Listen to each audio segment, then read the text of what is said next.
अस्सलाम वालेकुम दोस्तों, इस वीडियो में हम स्केलेटल सिस्टम के बारे में जानेंगे कि स्केलेटल सिस्टम होता क्या है, इसका फंक्शन क्या है। उसके अलावा बोन्स के बारे में पढ़ेंगे, बोन्स के फंक्शन के बारे में पढ़ेंगे और बोन्स की डिफरेंट टाइप्स के बारे में पढ़ेंगे। तो चलते हैं वीडियो की तरफ।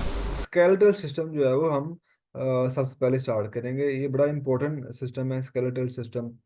कोशिश करेंगे इसमें मैक्सिमम चीज़ें इंशाल्लाह कवर करेंगे हम लोग। अच्छा, स्केलेटल सिस्टम बेसिकली इसकी डेफिनेशन चलो बाद में हम देखेंगे। आप सबसे पहले जो है वो इसको देख सकते हैं। मुख्तलिफ जो है ना वो हड्डियाँ हैं हमारे जिस्म के अंदर, जिसकी डिटेल हम आगे जाकर देखें कि कितनी कितनी है। बेसिकली थोड़ा सा एक आइडिया देना है यहाँ पे आपको कि कौन सी हड्डियाँ जो है वो कहाँ पर पाई जाती हैं। अच्छा जी, तो यहाँ पर अगर हम देखें तो क्रैनियम, ये जो हमारी स्कल की बोन्स हैं, खोपड़ी की जो बोन्स है हमारी, इन्हें जो है वो क्रैनियम बोला जाता है। ठीक हो गया। अब इनकी तादाद कितनी है, कौन कौन सी है, वो आगे जाके फर्दर डिटेल के साथ हम देखते रहेंगे। ये एक वैसे एक ओवरऑल बता रहा हूँ आपको। अच्छा जी, ये यहाँ पर जो है ना ये हमारी मैंडिबल बोन पाई जाती है। फिर उसके बाद ये यहाँ पर आपने देखा हुआ ये जो बोन होती है, इसको ब्यूटी बोन भी बोला जाता है। इसे क्लेविकल कहते हैं। बेसिकली इस बोन को क्लेविकल और ब्यूटी बोन भी बोला जाता है। अच्छा, इसकी बैक साइड पे जो है ना स्कैपुला बोन होती है। ठीक है। फिर उसके बाद ये वाली जो बाजू की बोन है इसे ह्यूमरस बोलते हैं। फिर अगर ये फोर आर्म की बोन देखें तो ये अंगूठे वाली साइड की तरफ जो बोन होती है, इसे जो है वो रेडियस बोला जाता है। और जो ये हमारी छोटी उंगली है, चीची उंगली इसे बोलते हैं हम, इस वाली साइड पे जो बोन होती है इसे अल्ना कहते हैं। फिर उसके बाद टांगों में अगर देखें तो ये सबसे बड़ी हड्डी है इंसानी जिस्म के अंदर, फीमर। ठीक है जी। ये बात याद रखिएगा, ये लार्जेस्ट बोन है हमारे जिस्म के अंदर, इसको कहते हैं फीमर। अच्छा, अभी उसके बाद ये जो ये चिपटी सी हड्डी है, गोल सी हड्डी है हमारे नी के ऊपर, इसको पटेला बोलते हैं। ठीक है जी। फिर उसके बाद तिबिया होती है, थोड़ी इनसाइड होती है। फिबुला जो होती है ये थोड़ी सी आउटसाइड की जो बोन होती है, इसे फिबुला बोलते हैं। तो इसी तरह यहाँ पर देखें हम, ये दरमियान में जो है ना वो स्टर्नम होती है, स्टर्नम बोन। फिर ये रिब्स आ जाते हैं। फिर ये जो है वो ये मुख्तलिफ और बोन्स आ जाती हैं। हाथों की बोन्स की अगर हम बात करें तो ये जो रिस्ट में जो है ना ये हमारे बोन्स होती हैं, इन्हें कार्पल्स बोला जाता है। फिर थोड़ा सा आगे ये जो उंगलियों की यानी उंगलियों से पहले ये जो हमारे हाथों की बोन्स है बड़ी बड़ी, इन्हें जो है ना वो मेटाकार्पल्स बोला जाते हैं। फिर जो उंगलियां हमारी हाथों की, इन्हें फ्लैंजिस बोला जाता है। फिर आगे अगर हम देखें, मजीद नीचे आते हैं अगर हम, तो इसी तरह से ही हमारे जो पाँव हैं, पाँव में भी ये जो टॉर्सल होते हैं सबसे पहले, ये जो टखने के करीब, फिर उसके बाद आगे जो पाँव हमारा आगे की तरफ जा रहा है, ये मेटाटॉर्सल्स हैं। फिर जो पाँव की उंगलियां हैं इन्हें जो है ना फ्लेंजिस बोला जाता है। अच्छा जी, अब स्केलेटल सिस्टम बेसिकली है क्या, ये देखते हैं हम। स्केलेटल सिस्टम बेसिकली हमारा जो इंसानी ढांचा है, ये उसका सिस्टम है स्केलेटल सिस्टम। ठीक है जी। अब इस ढांचा जो है इसमें क्या क्या चीज़ें आती हैं। सबसे पहले बोन्स आ जाती हैं, हमारी हड्डियां हैं जिससे हमारा ढांचा खड़ा हुआ, स्ट्रक्चर खड़ा हुआ। उसके बाद लिगामेंट्स हैं, कार्टिलेजेस हैं। ठीक है। अब ये क्या क्या लिगामेंट क्या होते हैं, कार्टिलेजेस क्या होती है, ये आगे जाके हम डिटेल के साथ देखेंगे। तो बहरहाल ये एक ढांचा जो हमारा खड़ा हुआ है, इंसानी जिस्म का एक स्ट्रक्चर जो खड़ा हुआ है, ये सारा इसके जो सिस्टम है इसे स्केलेटल सिस्टम बोला जाता है। अच्छा जी, इसमें सबसे पहले अगर हम देखें बोन के बारे में, तो बोन क्या है जी। बोन अब हमने देखा था, ये जब कनेक्टिव टिश्यू हमने पढ़ा था उसमें कहा था ये इसमें बोन्स होती हैं, इसमें जो है एडिपोज टिश्यूज होते हैं, ब्लड, इस तरह की चीज़ें इसमें पाई जाती हैं।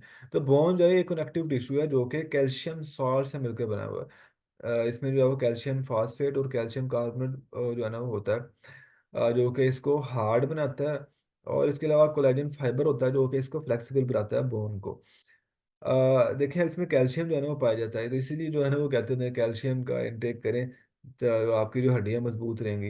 ये मशहूरी होती है, मशहूरी जो ऐड जो है आ रही है आजकल कैल्शियम की, हड्डियां मजबूत। और वो जो बुजुर्ग लोग हैं उन्हें जो है ना वो गाना सा गा रहे थे। तो ये हड्डियों की मजबूती के लिए जो है ना वो ज़रूरी है कैल्शियम।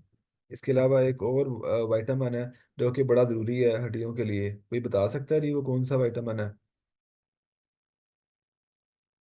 पेपर में सवाल भी आता होता है उसके बारे में। Vitamin D. हाँ जी, विटामिन डी। विटामिन बिल्कुल। डी।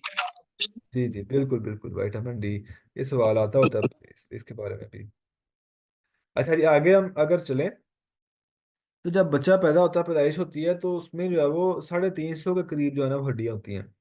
फिर जैसे जैसे वो बड़ा होता जाता है, तो वो छोटी छोटी जो हड्डियाँ होती हैं वो आपस में मिलती चलती हैं, और वो यानी कि इकट्ठी एक हड्डियाँ जो है ना वो बनती जाती हैं। और वो इकट्ठी होकर फिर जो है ना वो एक जो जवान जो इंसानी इंसानी जिस्म है उसमें 206 हड्डियाँ होती हैं। ठीक है जी, ये बात याद रखिएगा, हड्डियों की तादाद कितनी होती है, 206 हड्डियाँ होती हैं इंसानी जिस्म के अंदर। इसमें जो सबसे लार्जेस्ट बोन है, ये हमने देखा था, फीमर थाई बोन, मैंने आपको बताया भी था। फिर उसके बाद जो सबसे स्मॉलेस्ट बोन्स हैं, ये ऑडिटरी बोन्स हैं। ठीक है जी, कान की जो हमारी बोन्स हैं, ऑडिटरी बोन्स इन्हें बोला जाता है, ये सबसे छोटी हड्डियां हैं इंसान जिस्म के अंदर। अच्छा जी, उसके बाद स्ट्रक्चर की बात की जाए अगर, तो इसमें हम सबसे पहले, सॉरी, फंक्शन की बात की जाए, बोन्स का फंक्शन क्या है जिस्म के अंदर, तो सबसे अहम जो फंक्शन है वो ये है कि स्ट्रक्चर देता है जिस्म को। ये बोन्स जो है ये हमारे जिस्म को का ढांचा जो है ना वो खड़ा करने में मदद करती हैं, स्ट्रक्चर देती हैं हमें। फिर उसके अलावा सब वो बहुत ही ज़्यादा इंपॉर्टेंट जो काम है इनका, वो मूवमेंट में मदद करती हैं ये। ठीक हो गया जी। अच्छा, मूवमेंट में ये मदद करती हैं। फिर उसके बाद ब्लड प्रोडक्शन, इसमें जो है ना वो बोन मैरो होता है, बोन के अंदर ही जो है ना वो बोन मैरो होता है, जहाँ से हमारे रेड ब्लड सेल्स जो है ना वो पैदा होते हैं। तो ये यानी कि ब्लड प्रोडक्शन में भी अपना रोल प्ले करती हैं। फिर उसके अलावा प्रोटेक्शन, जो हमारे इंटरनल ऑर्गन्स हैं, ठीक है जी, उनको ये प्रोटेक्शन देती हैं। मिसाल के तौर पे इंटरनल ऑर्गन में अगर हम देखें, हार्ट है हमारा, लंग्स है, और डिफरेंट है, तो इन सारों को कवर किया हुआ है बेसिकली इन हड्डियों ने, प्रोटेक्ट किया हुआ है।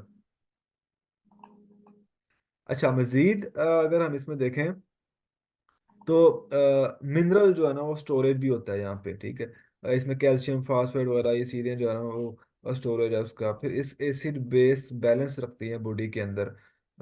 ठीक है जी, फिर उसके बाद डिटॉक्सिफिकेशन करती हैं जिस्म की। डिटॉक्सिफिकेशन क्या क्या मुराद है, यानी कि जो हमारे bone tissue can also store heavy metals and other foreign elements, removing them from the blood. जो ब्लड से एलिमेंट्स हैं जो कि नुकसानदेह हमारे, उन्हें जो है वो ये अपने पास, ये अलहदा जो है वो अपने पास ये अपने पास स्टोर कर लेती हैं हड्डियाँ। ठीक होगा जी। तो ये इस तरह से डिटॉक्सिफिकेशन का भी जो है ना वो काम करती हैं जिस्म में। और फिर जब जरूरत पड़ती है इसे जो है वो रिमूव भी कर दिया जाता है जिस्म से। बहरहाल आगे चलें अगर हम, तो हड्डियों की अब दो मेजर जो है ना वो डिवीजन की गई है। सबसे पहले एक्सियल स्केलेटन इसको कहेंगे। ठीक है, एक्सियल बोन्स होती हैं कुछ, और कुछ जो है ना वो अपेंडिकुलर बोन्स होती हैं। एक्सियल स्केलेटन अगर हम देखें, एक्सियल बोन्स देखें, तो इसमें हमारा जो है ना स्कल आ जाती है, इस तरह यहाँ पे आप देख सकते हैं पिक्चर में, स्कल आ जाती है सारी। फिर उसके अलावा ये जो रिब्स हैं ये आ जाते हैं। फिर ये जो वर्टिब्रल कॉलम है हमारा, ये जो सारा है हमारा, ये जितनी हड्डियाँ हैं, ये हमारा एक्सियल स्केलेटन आ रही है, एक्सियल बोन्स भी बोला जाता है। अच्छा, उसके बाद अगर हम देखें तो अपेंडिकुलर स्केलेटन, अपेंडिकुलर बोन्स, इसमें कौन कौन सा, ये जितने हमारे ये बड़े लिम्स हैं, इसकी जो बोन्स हैं ये सारी आ जाती हैं। इसमें मिसाल के तौर पे बाजुओं की बोन्स आ जाती हैं, ह्यूमरस है, जैसे अल्ना है, रेडियस है। फिर उसके अलावा ये टांगों की बोन्स आ जाती हैं सारी। ठीक है जी, फेमर है, तिबिया, फिबुला, ये सारी बोन्स आ जाती हैं। अच्छा, ये टाइप्स ऑफ बोन में अगर हम देखें मजीद, यानी कि अगर डिवीजन करें हम, कैटेगराइज करें बोन्स को, तो इसमें जो है वो लॉन्ग्स बोन्स आ जाती हैं सबसे पहले, यानी कि जाहिर सी बात है जो कि ज़्यादा लंबी बोन्स हैं। ठीक है, ये उसके बारे में है, जिसमें हमारी फीमर आ जाती है, तिबुला, फिबुला, ह्यूमरस, अल्ना, रेडियस, ये वाली सारी बोन्स आ जाती हैं। ये क्या करती क्या हैं अब, ये मेन इनका काम है, बॉडी मूवमेंट्स में जो है ना ये मदद करती हैं। अच्छा जी, उसके बाद शॉर्ट बोन्स होती हैं, जिस तरह से नज़र आ ही रहा है आपको, नाम से पता चल रहा होगा कि ये लेंथ में कम होती हैं। जैसे मिसाल के तौर पे हमारी हाथों की बोन्स आ जाती हैं, कार्पल्स हैं, टॉर्सल्स हैं, जैसे पाँव की हैं। ठीक है, ये छोटी वाली हड्डियाँ इसमें आ जाती हैं। फिर उसके बाद फ्लैट बोन्स आ जाती हैं। फ्लैट बोन्स जो अगर हम देखें तो ये थिन, यानी पतली होती हैं, and composed of two nearly parallel plates of compact bone tissue enclosing layer of spongy bone. ये आगे देखेंगे हम क्या होती हैं स्पॉन्जी। बहरहाल इनका जो काम है ये क्या करता है, ये प्रोटेक्शन देती हैं। इसमें क्रैनियल बोन्स आती हैं हमारी, यानी कि जो स्कल की बोन्स हैं, स्टर्नम आ जाते हैं, रिब्स, स्कैपुला, ये वाली फ्लैट बोन्स आती हैं। इनका काम क्या है, बेसिकली प्रोटेक्शन देती है हमारे जो इंटरनल ऑर्गन्स को। ठीक है जी। रिब्स भी अगर देखें हम तो इसमें मुख्तलिफ ऑर्गन इसके बीच में आ जाते हैं। फिर इस तरह स्टर्नम क्रैनियम में जो है वो आपका स्कल आ जाता है, सारा ब्रेन। इरेगुलर बोन्स आती हैं जी। एक इरेगुलर बोन्स में यानी कि इनकी जो शेप है ये बड़ी कॉम्प्लेक्स होती है and can not be grouped into complex shapes. Irregular bone जो है इनकी शेप कॉम्प्लेक्स होती है and can not be grouped into any of the previous categories. ठीक है, इनकी एक अलग कैटेगरी है। इसमें वर्टिब्रो आ जाता है, हिप बोन्स आ जाती हैं, फिर उसके अलावा कुछ जो है ना वो फेस की बोन्स हैं, फिर कैलकेनियस। कैलकेनियस जो है ये हमारी जो हील है, पाँव की जो हील है, इसकी बोन जो है इसे कैलकेनियस बोला जाता है। अच्छा जी, सेसमाइड बोन, बेसिकली ये चार जो है ना वो टाइप्स हैं। लेकिन मजीद समटाइम अगर कहीं आप पढ़ते हैं तो वर्डिंग में सेसमोइड बोन के बारे में कहीं लिखा जाता है या स्ट्रक्चरल बोन्स के बारे में लिखा आ जाता है। तो इसको जो है वो हम वैसे मैंने लिख दिया बुनियादी तौर पर वो चार जो है ना वो टाइप्स हैं। लेकिन फिर भी आपको थोड़ा आइडिया रहे तो इसलिए मैंने इनको अलग से भी लिख दिया हुआ है। अच्छा जी, क्या करती हैं ये सेसमोइड बोन जो है ये प्रोटेक्ट करती हैं टेंडन्स को from excessive wear and tear. ठीक हो गया जी। टेंडन्स को जो है ना प्रोटेक्ट करने का काम करती हैं ये। फिर उसके बाद इसमें कौन सी आयता नहीं, आपकी पटेला आ जाती है, फिर हाथों की और जो पाँव की कुछ बोन है वो आ जाती है। लेकिन मेनली पटेला सेसमाइड बोन अगर आप पूछ ले रहे सेसमाइड बोन का, तो वो फिर उसको कहीं पर भी जो अगर रिलेट होगी तो वो पटेला बोन की बनेगी। अच्छा जी, सचरल बोन, सचरल बोन जो हमारी क्रैनियल बोन्स होती हैं, बेसिकली स्कल की जो बोन्स है इन्हें सचरल बोन्स बोला जाता है। अच्छा जी, इमूवेबल जॉइंट्स कॉल्ड सचर्स, ये भी बात याद रखिएगा। ये हमारे बेसिकली इमूवेबल जॉइंट्स होते हैं। अभी ज़्यादा हम इसमें डिटेल में नहीं जाएंगे, बस एमसीक्यूज के लिए आप थोड़ा सा इतना सा याद रख लीजिएगा। अच्छा जी, अगर बोन का जो टेक्सचर है उसके हिसाब से अगर हम देखें, all bones consist of two types of tissues, compact and spongy bone. Compact bone क्या क्या होती है, स्पॉन्जी बोन्स क्या होती है, ये अगर देखें हम, all bone have a dense outer layer consisting of compact bone that appears smooth and solid। Basically जो हमारी हड्डियां हैं इसकी जो आउटर लेयर है, आउटर लेयर आप देखें अगर हम तो ये यानी कि बाहर से थोड़ी सख्त भी होती हैं। ठीक है, ये जो आउटर लेयर है बेसिकली हमारी जो सख्त और थोड़ी सी, इससे जो है ना वो हम अपनी कॉम्पैक्ट बोन बोलते हैं। अच्छा, बोन का जो अंदर वाला हिस्सा होता है, जो इंटरनल उसका पार्ट होता है, इससे जो है ना वो स्पॉन्जी बोन बोला जाता है। ठीक हो गया जी, स्पॉन्जी बोन बोला जाता है। ये इसमें क्या होता है जी, ये which consist of honey comb needle like और flat pieces called trabecula. Honey comb का मतलब होता है ये छत्ते की तरह, जिस तरह शहद की मक्खी के छत्ते नहीं होते, इस टाइप का। पर उसमें जो है ना ये मटेरियल होता है जिसे ट्रेबेक्युला बोला जाता है। आसान अल्फाज में आप इस तरह से याद रख सकते हैं इसको। कॉम्पैक्ट बोन और स्पॉन्जी बोन, कॉम्पैक्ट बोन जो बोन की आउटर लेयर है और जो हार्ड होती है, ठीक है, इसे कॉम्पैक्ट बोन बोलते हैं। स्पॉन्जी बोन जो इसकी इनसाइड के ऊपर पाई जाती है, अंदर पाई जाती है, इसे जो है स्पॉन्जी बोन बोला जाता है।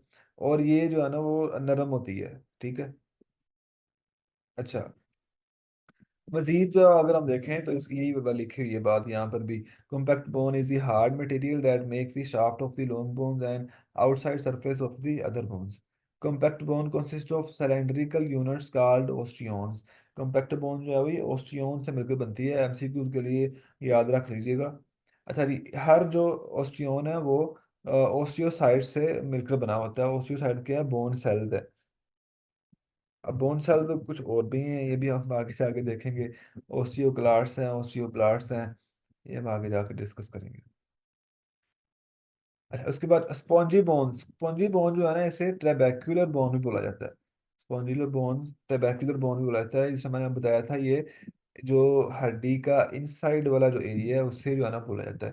It is also known as cancellous और trabecular bone tissue. It is found at the end of the long bones, epiphysis. अच्छा, ये भी हम देखते हैं ये एपिफेजिस क्या है और डायाफेजिस क्या है। पर ये अगर देखें हम तो स्पॉन्जी बोन जो है इसके अंदर में ही जो है ना वो रेड बोन मैरो होता है। ठीक है, और यहाँ से ही रेड ब्लड सेल्स की प्रोडक्शन होती है। अच्छा जी, अभी देखते हैं हम एपिफेजिस और डायाफेजिस के बारे में। तो ये अगर हम बोन देखें तो इसके जो ये सिरे हैं, जो किनारे हैं, इन्हें जो है ना वो एपिफेसिस बोलते होते हैं। और ये जो अंदर वाला हिस्सा होता है इसका, इसको डायाफेसिस बोलते होते हैं। ठीक है, डायाफेसिस को शाफ्ट शाफ्ट भी बोला जाता है बोन का। ठीक हो गया जी, आसान है, इसमें इतना मुश्किल नहीं है। The epiphysis or shaft consists of cavity called medullary और medullary cavity, ठीक है, या marrow। ठीक हो गया। उसके बाद this cavity contains red marrow in fetus and children।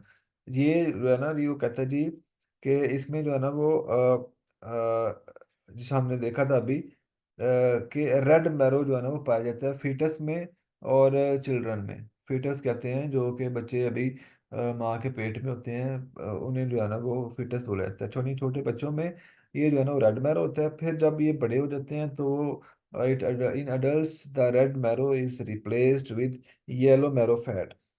वो जो रेड मैरो होता है वो येलो मैरो में कन्वर्ट हो जाता है, रिप्लेस हो जाता है। अच्छा ये फिर मजीद अगर हम देखें तो पेरियोस्टियम और एंडोस्टियम क्या है। बोन्स की जो आउटर सरफेस है उसे जो है ना वो कवर करती है पेरियोस्टियम। ठीक हो गया जी। फिर इसके अलावा जो इसकी इनर सरफेस है बोन्स की, उन्हें कवर करती है एंडोस्टियम। बड़ा आसान है। पेरियोस्टियम क्या है, जो बोन की आउटर सरफेस को कवर करता है, और एंडोस्टियम जो इसकी इंटरनल सरफेस को कंट्रोल करता है। ये मैक्सिमम चीज़ें इनपुट की हुई हैं ताकि एमसीक्यूज में, पेपर में कोई भी सभी कुछ भी पूछा जाए तो आपको चीज़ों का पता हो। अब आप यहाँ पे पढ़ लिए, अब जब एमसीक्यू की किताबें अब जब देखेंगे तो फिर आपको इंशाल्लाह फायदा होगा। आपको घबराएंगे नहीं कि यार ये पेरियोस्टियम क्या है, एंडोस्टियम क्या है। अभी आप समझ सकते होंगे चीज़ों को। जब आप डायरेक्टर जो है वो एमसीक्यू की किताबें खोल के बैठ जाते हैं तो फिर वो उस तरह से वो जो है ना वो कंफ्यूज करती हैं आपको, बहुत ज़्यादा मसाइल हैं उसमें। Bones of the upper limb, upper limbs की जो बोन्स हैं, यानी जाहिर सी बात है ये जो हमारी बाजुओं की लिम्स जो है ना हमारे, ये वो चीज़ें हैं जिसमें हमारे बाजू आ जाते हैं और टांगें वगैरह आ जाती हैं। तो अपर लिम्ब में हमारी ह्यूमरस आ जाएगी और रेडियस और अल्ना आ जाती है, इसमें हमने डिस्कस किया हुआ है ऑलरेडी। जो लोअर लिम्ब है हमारा, उसमें जो है वो हमारी फीमर आ जाएगी, तिबिया आ जाएगी, फिबुला आ जाएगी।